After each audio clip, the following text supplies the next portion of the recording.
ஒரு ஊரில் பேராசைக்கார உணவக உரிமையாளர் இருந்தார்.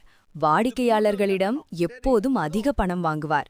ஒரு நாள் ஒரு ஏழை வழிப்போக்கன் தனது காய்ந்த ரொட்டியை உணவக வாசலில் குழம்பின் வாசனையை நுகர்ந்தபடி அவன் சாப்பிட்டான்.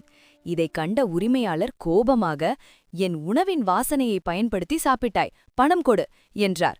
வழிபோக்கன் அதிர்ச்சியுடன், நான் உணவை சாப்பிடவே இல்லை என்றான். ஆனால் அவனை ஊர்த்தலைவரிடம் அழைத்து சென்றார். ஊர்த்தலைவர் அமைதியாக கேட்டுவிட்டு, சரி, பணம் கொடு என்றார். வழிப்போக்கன் பொற்காசுகளை எடுத்தான். தலைவர் அதை ஒரு பாத்திரத்தில் போட்டு குலுக்கினார். கிளிங் கிளிங் என்று சத்தம் கேட்டது.